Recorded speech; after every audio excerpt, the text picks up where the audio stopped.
What I'm planning to do is just talk a little bit about my garden, a few photos, the garden itself, where I am, how the days work, and then sort of retrospectively, if you like, then how I came to be involved, or what the inspiration was. I thought that just seemed to be the right way as I did it. I called the evening Tending the Blue Iris. I'm sure some of you may be familiar with the poetry of Mary Oliver and her lovely poem. I'm going to try the screen share now, and I hope everybody can see in a moment or two that photo of a blue iris. Have we all got there? Yes. Okay. Yes. The blue iris from my garden. I didn't encounter this poem till about 2014, and I was already doing quiet gardens and things then. But as I love this poem now, and these are in my own garden. Here we are. Here's the poem by Mary Oliver, praying. It doesn't have to be the blue iris. It could be weeds in a vacant lot, or a few small stones. Just pay attention, then patch a few words together, and don't try to make them elaborate. This isn't a contest, but the doorway into thanks and a silence in which another voice may speak. And so this really is, it speaks of how, for so many people, praying is a big thing. You have to have the right words. But here we are, you don't. Whatever words are in your head, what words are in my head that I could patch together? The doorway into thanks. What do I give thanks for? Whose voice do I want to hear today? And in my own life, that's become really important. And I do use it quite a lot when I'm leading quiet days and such. And here's my garden journal for a couple of years ago. And I always just make a note of when it actually comes through in the garden each time, May 21st last year, or the year before, I think. Before I came across that, many years before, these two quotes I came across in some reading that I was doing. I'm not going to attempt to pronounce the name of the first person who wrote that. The more faithfully you listen to the voice within you, the better you will hear what is sounding outside. And also Philip Yancey, in his book on prayer, wrote this, according to an ancient definition, that prayer is keeping company with God. And those two things resonated very much with me. And they stayed with me, and I worked through them. And a little bit later, I'll be explaining how they came to bring me to the quiet garden. But for the moment, I'll talk a little bit about the actual quiet garden that we have here. I'm in the northwest of England, in Cheshire, 7 miles from Chester, sort of Liverpool, Manchester, fairly nearby. I've actually got an aerial photograph. I don't know how easily you can see this, but I just wanted to show you that we have a main road outside and we have a railway line behind.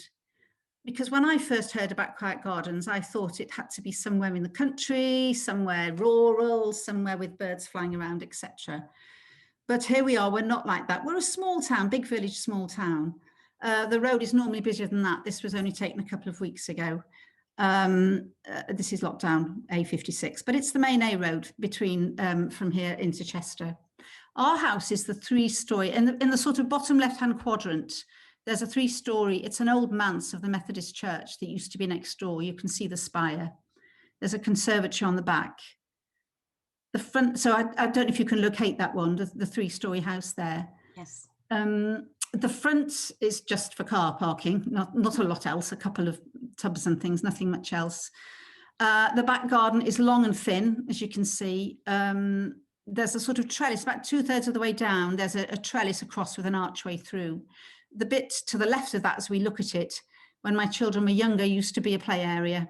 We used to, it's a long story, I won't bore you. We had more land before then. We rented off the church. The church was then sold and those apartments put up. We had to get rid of our land.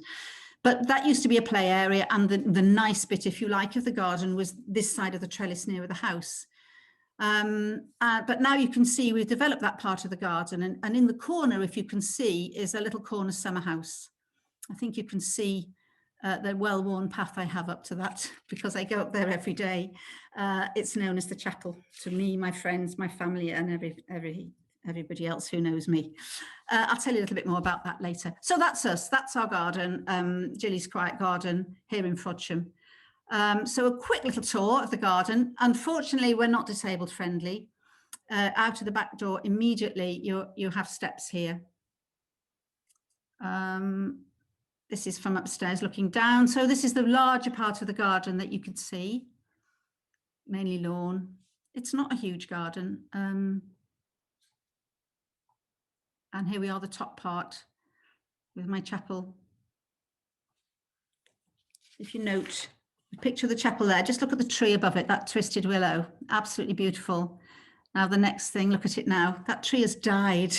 And we had to have it sort of cut back, but I won't let it go. I don't know what to do with it. It's a sculpture to me, and I want to try and think of something to do with it there. But that's the chapel that I'm quite happy for other people to come and use too. That's just a little shot inside the chapel. There's a table and chair as well.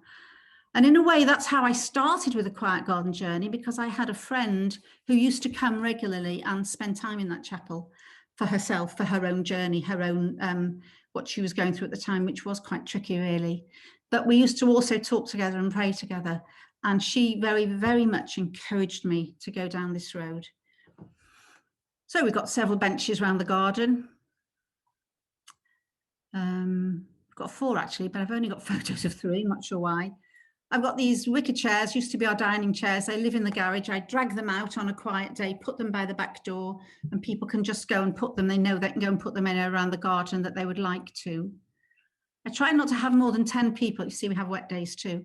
I try not to have more than 10 people on a day, because I want people to be able to have the space around the garden. Table and chairs as well. You can see we can obviously sitting there, small table and chairs. I have a pile of cushions at the back door. You just grab a cushion if you go outside and want to sit on a bench. Just anything to make it a bit more comfy or whatever, just to feel at home. Now this is just next door. Sorry, this is a bit blurred, this one. Next door, on one side, if you can remember, there's those apartments now. So there's nothing really on that side. On the other side, we used to have an elderly couple who totally understood the whole concept of quiet gardens and would never have been any sort of in the way or anything like that. We now have a young family with 3 boys. So I did have a quite slight, golly, I wonder how they're going to be when I have a quiet day. But because both parents work and the boys are in school and nursery, we didn't really see them until lockdown, and we had a lot to do with them in lockdown, and it was really lovely. We got to know them better. And I said a little bit about the quiet gardens, which isn't always easy to explain for people who aren't going down that road, if you like. It's but the mother was sort of, oh, you must tell me if you've got one, if it's school holiday, I'll make sure they're not in the way, you know, which was lovely. And I've just shown you this because their granddad built a fort last summer. And she said, I've told him he's got to build it taller at your side. So, and I said, I really wouldn't have minded. They'd have been quite welcome to peer over. It's quite nice to chat with them. So here we are, just a couple more, remembering what summer's like. But also I take my days through the winter too. I very quickly realised that there was more to just doing the summer, and that we wanted to go into the winter too. The last one on this were actually taken on quiet days, quiet garden days.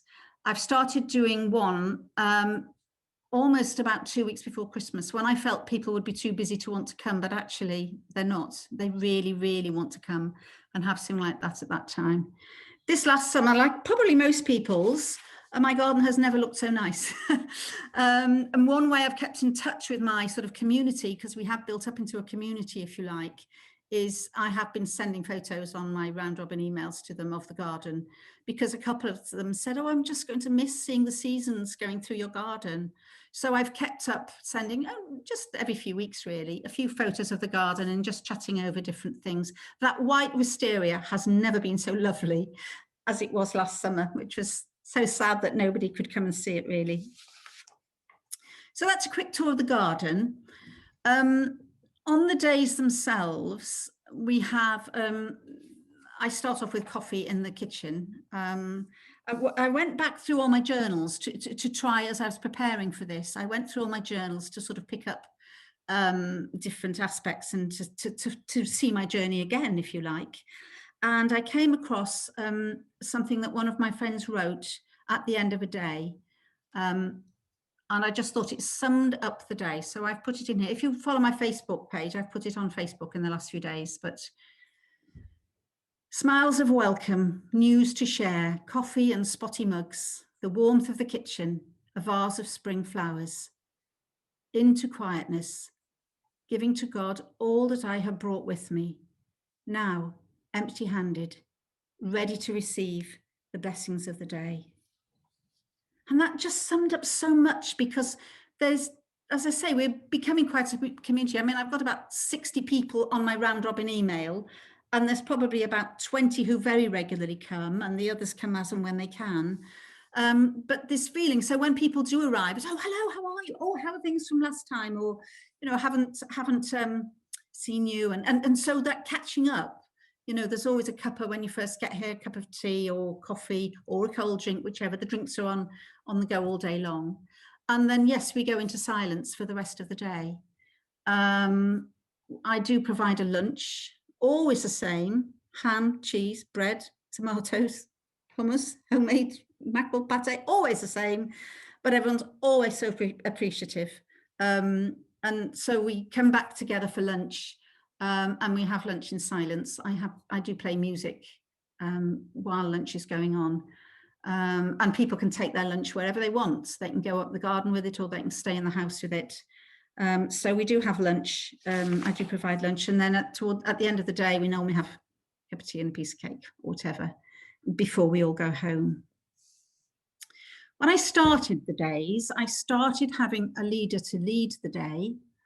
And the very first one was a friend of mine who is local to here, but is known, he and his wife are known. They do a lot of different sorts of things based all around spiritual direction and retreats and general things like that, internationally known actually. So I asked Andrew if he would come and do the first one. I think it made me feel that there was somebody there who understood about quiet days, you know, and I just felt it was, if you like, what I needed to come and start. And he and his wife were so supportive from the very outset. Andrew wrote this prayer, and this, I just took this snap on that first day, actually, I think. And it's brilliant to start a day like this. I am not there. I am not then. I am nowhere else but here. I am not them. I am not you. I am myself. I rest from doing, need not achieve. I do not ask. I do not need. This is the place for me to be. Here I am. I have that up in my chapel and out all the time, and it just puts you back in the center of everything. I feel it's quite a special. It's become very special. So when we have a led quiet day, we would tend, I'm sure you possibly all do if you do led ones like this, we come together for a short bit of input, for want of a better word, go away, find some silence, quiet, peace, spend some time, come back together for a short while, go away again. As well as the garden, I'm more than happy for people to use the house as well. And we've never downsized, our children have all gone.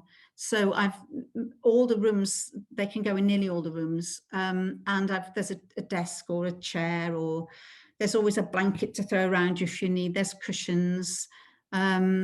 I have known people to fall asleep on the bed, and that's fine, no problem at all, because if you're coming on a quiet day, you need to be nourished in whatever way you need to be nourished. And yes, so so we have the start and then go off and come back.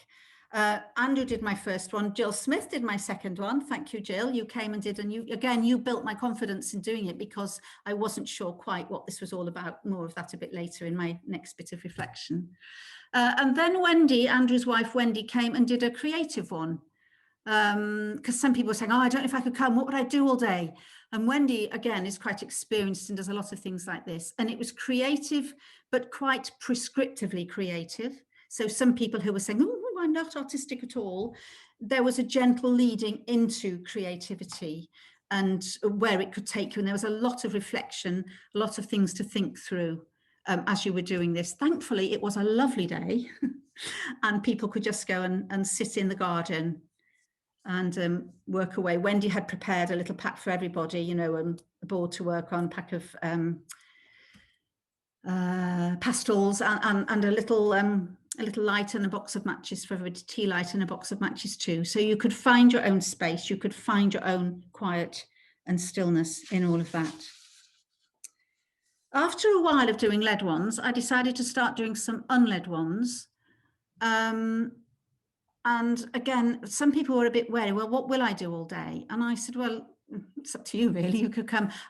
Some people were fine, absolutely fine. Yes, good. It's just what I need. I need to come. I've got the book I'm going through anyway. I've got my journal. I'll come and sit there all day and have my own peace and quiet. But I always enjoy actually getting out. I always put stuff out. I pull the dining table under the window and I put stuff out on there.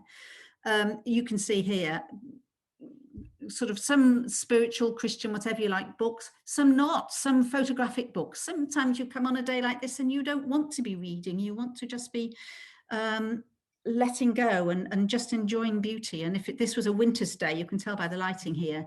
And I didn't think many people would want to go in the garden. So I got out some of my photography books, which have got some very beautiful photos in, not my own photography books, obviously, ones, and postcards, reflective things, just different things to take you. And some people don't bother with them at all. Some people take them and go off and spend time with whatever they've picked up there. I found to begin with, some people wanted to only come on the led days. Some people only wanted to come on the unled days. But actually, I now find that people are perfectly happy to come on either of them. I've gone back there, haven't I think? Sorry. There's always art materials out. Bit of creativity. Always different things that you might want to work through. Again, some people don't. Some people are desperate to. Some people are tentative and then say, gosh, I haven't used a colouring pencil since I was at primary school, or something like that. And it opens something up in them.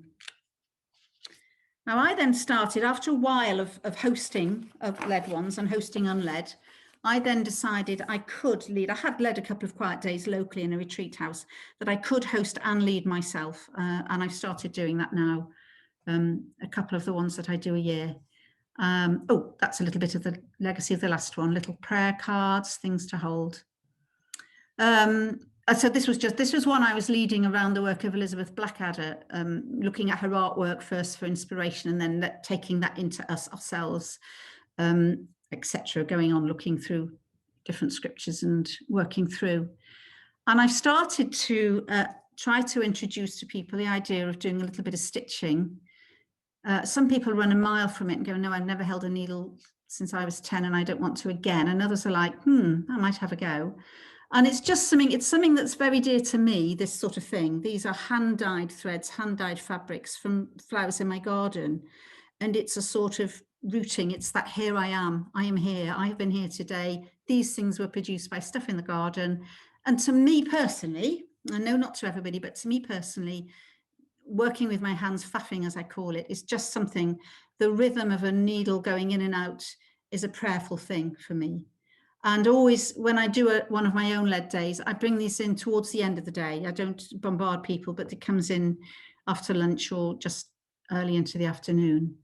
I recently read a quote from Pete Gregg, who's 24/7 founder, who's on his Lecture 365, does a daily prayer podcast. And this quote just spoke to me. My best, kindest and most creative self needs space to breathe and a little waste of time. And I think those threads and everything else is that little waste of time, which brings me personally, I think creativity and spirituality are very close bedfellows, and it brings me closer. There's a thing, isn't there, about left and right-handedness, and if you're doing something with your hand, your mind is then clearer to think and take things in. Just something that I do. I always put, I have a book, this is the second one that's on here, where I put, just record a little bit about the day myself, and then people are free to write. Those other two things I've already read out to you, or is it just one at this point, had been written in here. I just leave it out and people can write something if they would like to. And then at the end of the day, there's often a gap. People have written, two things on one page and then nothing till the next page. So I just go back and fill in. I just enjoy doing that. It's part of me enjoying doing that myself. People just write things and other people come along and read them and find it, I think, an encouragement, or certainly if it's been a led day, whoever's leading finds it an encouragement. Oh, this is the second one. I thought that I'd already read the second This is Sylvia, who has a wonderful way with words, and she just wrote this at the end of one: coming home. I can breathe out at Gilly's, let go of the worries and time passing by. Come home to the heart and make a fresh start. Enter the portal where true love resides. I'm going to stop the screen share now because I'm going to talk a little more just myself, which there aren't any. If I can work at a stop share, that's what I do. Yes, because there aren't any pictures to go with this bit, so you'll have to watch me really as I chatter through this bit. But I just thought I would talk a little bit about how I got to where I got to with opening the Quiet Garden. I've always been drawn to the contemplative, but it took a long time. My family knows a story that when I was in the sixth form at school and we had a talk, we had a sixth form society that was compulsory to go to, whether you liked it or not, after school, and we went along, and one week it was a nun, and she was talking about her life, obviously, and I had a faith then, but I was struggling to work my faith out with the rest of my life. You know, being 17 in the late 60s was, you know, those sort of times. And I said to her, do you truly believe you have to be a nun to draw away from the world to live out your faith? And she said, yes, I do. And of course, I now realize she meant for her. But I took this on board and I went home. Apparently, I went straight into the house and I said to my mother, I want to be a nun. I want to be a nun, but only part-time, because I do like parties and things too. So we've always had this thing about me being a part-time nun. So anyway, I put that on the back burner for a long time. Life came along, you know, different sorts of things. And then I married, kids, family, work, etc., etc. And it was 1993 before I got the chance to really go and do anything that I was yearning to do, which was a weekend's quiet retreat at a retreat house in Chester, which is only 7 miles away from here. It's in the centre of Chester. Bustling city usually, but this little sort of cathedral close, Abbey Square, in the centre of Chester, this lovely retreat house run at that time by the Community of the Holy Name, lovely nuns. And I just had this feeling. I talked to a few other people who quite fancied doing something like that, and I just went along, sort of. I phoned up and said, I'm interested in bringing a few people on a weekend retreat. Could I come? And this lovely nun, who is now my spiritual director, we've remained very, very good friends, said, yes, come along and talk to me. And I went to it's a great big huge door, and I was like this sort of little child knocking on the door, not knowing what to expect at the other side. And of course it was lovely and welcoming and everything else. And she talked to me through how a quiet weekend would be, bringing a group. She led the weekend. And I just thought, this is wonderful. I was absolutely drawn to this completely. And I started to go regularly, one morning a month, to the retreat house and just have some time in peace and quiet, and began to realize that this was something that was really speaking to me. But we had 4 kids at the time. They were all in infant school, primary school. I think one might have been in high school. And it was not the easiest thing in the world to be going off and spending a lot of time in silence on my own. I started journaling much more, which before then I'd just done the odd little sentence here and there, but journaling became really important. And I've been plowing through them for different things to look how my journey went. And I thought, gosh, yes, they're wonderful. I don't mean my own are particularly wonderful, but the keeping of a journal is such a wonderful way, looking back over your journey through this life. Sue Pickering, in her book Spiritual Direction, says keeping a journal is a spiritual practice which acts as a doorway into our interior landscape. And it's just so true, isn't it? And I just feel that was the beginning of starting to journal, starting to walk this journey and see where it was going to be taking me. And Jesus says, long before I knew about the Quiet Garden or anything, come with me by yourselves to a quiet place and get some rest, was just so important to me. It was a really special part of scripture to me. So I carried on going through Retreat House, and I found their garden was really very, very special to me. And in all this, it was the silence that I treasured. And, you know, I'm not really a silent person. I'm always very talkative and always been very chatty like this. And people were almost sort of going, you being silent for a weekend. And I said, it's just wonderful because it's liberating, because there's no concern about, oh, I haven't spoken to so-and-so, and oh, I better go and have a word with them, and none of that. And in the silence, as I think it says in the thing, another voice may be heard. And I just found that it was the silence that I absolutely yearned. And I began to really believe that God was saying to me, I want you to share this with other people, you know. And so I began to think, again, not knowing the poem about the blue iris then, but that was how am I going to nurture this in me to then help others to see this? I'm just going to screen share again for a couple more slides, and then I'll come back to, I think I'm doing the right thing. Yes, we're okay again, yes.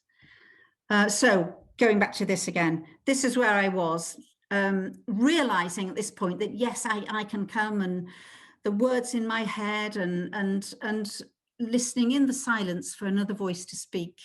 So here we are. This, if you like, these are photos I took a couple of summers ago, and I just thought this was me. This was my blue iris, tightly closed, and I was trying to find out how I could open that out. As I say, not having even heard the poem at that stage, but this is all very metaphorical and looking back. And how could I be like this and share it with other people? I think that's where I'm going to turn the thing off again and just say something else before I move on to the rest. No, I'm staying with that for the moment. So it's that ancient definition of prayer that I was coming back to, just keeping company with God. I came across books by John Dalrymple, who I found really, I just enjoyed reading his work very much. And he was talking about how to be truly receptive, we have to launch upon a generous allocation of time to prayer without knowing much about what will happen in that time. Sorry, I've not read that well. A generous allocation of time to prayer without knowing much about what will happen in that time. In other words, the wasting time, if you like, what I quoted earlier from Pete Greig. So these 4 books, as I said, these 2 books that people write in the beginning of the first one, I wrote the sort of story, if you like, about how I came to be involved in the Quiet Garden movement. This is just my little bit of the beginning. I've always loved being in a garden. And yeah, that's a moment away. I'm just going to read you 4 journal entries. Oh, I'll read this first and then. Be content to wait patiently, expectantly, lovingly, longingly. Try to realize that this is all you can do for yourself. God must do the rest. See yourself as the parched ground looking upwards, waiting for the rain to fall. You can only wait. I've stuck that in the front of one of those books because I just feel that is so, it's just so right, isn't it? But it's so hard to do that all the time and to remember that and to go with that. So I spent a lot of time up in this chapel of mine in the garden. I'll stop the share again now. And when I look back through journals to put the bit in the first book about how I came. So in my journal in May 2002, I was at the retreat house and I wrote, I know the plans I have for you. This is me writing from my journal, what I feel, my conversation with God. I'm sure you could identify with what I'm saying. I know the plans I have for you in the small things as well as the big things, and find me wherever you can. Look at this garden. I know how special it is to you. Yet you have a garden at home. Find me in it. I felt that was God speaking to me. And then I wrote, I'm sitting in an arbor type thing. It was exactly that. Maybe I should consider an arbor type thing in our garden as an aid to getting closer to God. Perhaps a small summer house, Gilly's retreat house. May 2002 that was. It was a long time before I got my of the garden there. May 2004, when I was here just 2 years ago, I remember sitting out in the garden, feeling it to be so much a place where God's presence is tangible. And either hearing God say or praying, I can't remember which, that my garden at home could be just such a place. And here I am feeling just that my being able to get out and do the garden more brings a greater blessing to me, an awareness of God. I'm a bit of a slow learner because it was another year before I then wrote in 2005, the birds here sound beautiful. Now this is where the retreat house was going into decline because it was, the cathedral wanted to have it back and the nuns were going and everything. The birds here sound beautiful. Although the rest of the garden seems to be in a bit of a decline, the birds are still here in full strength. Sue, a friend of mine, said that she finds my garden more of a retreat than this one. What an encouragement, especially since I heard God throw me that challenge while I was sitting on this very bench 2 or 3 years ago. Sue is a dear friend who died of MND 3 years ago, and she used to come into this garden. She is one person who really, really encouraged me. She used to come and help me do my garden, and she's one who encouraged me in the very early days. And in 2007, is this really the last time I'm going to come on a retreat here, Chester? This weekend is beautifully sunny and shows the garden at its best. I've had many words from God here in this garden, not least words about my own garden and how God wants to work through me and it. Now that was in 2007. And in 2008, some friends came for the weekend. And she said to me, Gilly, I've got this friend who has a garden and it's something called the Quiet Garden Movement, she said. And I think it'd be your sort of thing. And she thrust me the leaflet, the grey leaflet that you had initially. Well, the grey leaflet you had in 2008. And she said, I think it might be more you than me. And I read this leaflet and I thought, oh, yes, it does sound like me, but I'm not good enough to do anything like this. My garden's between a main road and a railway line. Nobody would want to come here. Who am I? So it's a bit like the Blue Iris poem about praying. My praying isn't good enough. This was, my garden isn't good enough. I'm not good enough. Why would I think I could do something like this? So I then went to meet with Sister Pippa, the nun who had by then moved to Derby, and talked to her about it. And she said, well, why not do an evening first? Why not? Because I said, oh, I don't know about this. I need to find out more. And she said, well, just test the water and do a quiet evening at your home. Forget about gardens and everything else. Have people in the house and have them all over the house to have quiet in the evening. So I did. We just sat around this dining table, which you can't see, I can. I opened the evening with a little bit of chat. People all went off to a different place in the house. I put some flowers, a candle, matches, a card, an inspirational picture or something like that. And they all went off there for about an hour, came back, we had tea and cake, always cake, chatted stuff over. And everyone appreciated it very much. And a couple of months later, I did another one. And because I could only have 6 because of the table and the space, people were saying, well, I'd like to come and there's not enough space. So I did 2. And I began to think, I really love this. I really love having these people here in this house and nurturing them, if you like, maybe just like wrapping a big round blanket around them so they could feel they could just come here and spend some time. And before long, I was doing 2 in a row and then a couple months and then another 2. And it just felt like this was something I wanted to do. So in the background kept coming things about the garden. And as I said before, there was a friend who came and used my chapel regularly. She encouraged me very much. She brought a group of her friends for one of my quiet evenings. I did one specially for them. And bit by bit, I just thought, right, here we go. I pick up the phone and I spoke to Molly Robinson, who used to be the Quiet Garden Coordinator before Matt came along. And I talked all this out to Molly rather over enthusiastically, probably, and she was very patient on the other end. And I said, but I don't know, my garden's not all that big. And she said, oh, I'll tell you what, where are you, Cheshire? She said, I'm driving north at the end of, I think it was the end of next week or something. I could come see you. And I said, really? And she said, yes, she was going up further north, but we're sort of 20 minutes off the M6 here. And I said, do you want to meal? Do you want to stay? No, cup of tea. I'll just come and then I'll go. And as soon as she walked out into the garden, she just said, this is fine. I don't know what you're bothered about. She was so lovely. It was just what I needed. She said, yeah, I don't know why you were. And it was a bit like, yes, I sort of felt she was going to say that, but I wasn't sure. I don't know if you understand what I mean. Anyway, she came in, I think it was September she came in, and it was the following year before I started something. But I found some in an old journal today when I was looking through, and I was obviously praying up in my chapel during that winter. So she came in the September and I didn't start anything till the next year. And I just wrote, Lord, the ground of this garden is frozen. The branches of the trees are all white with frost. It is as if it is all lying dormant in readiness for what you plan for next year in Gilly's quiet garden. And I had that great belief that, yes, this was God. And yes, of course, I had that human side of who do you think you are and what are you doing here?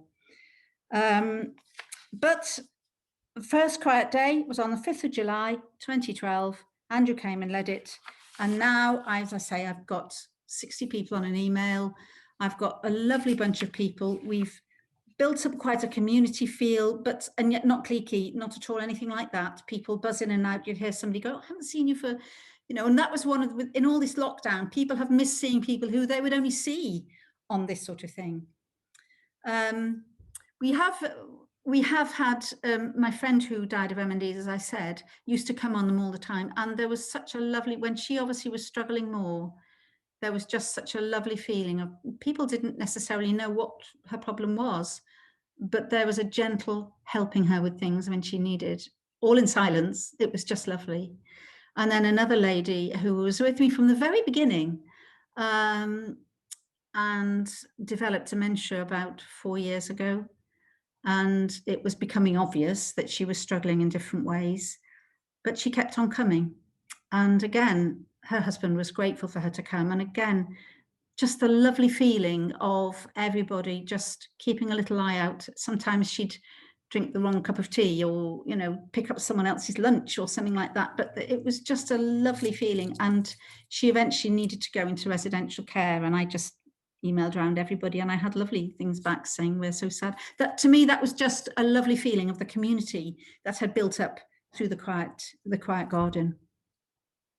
So yes, there was that. I've developed more links with a local retreat house, which has been very special to me.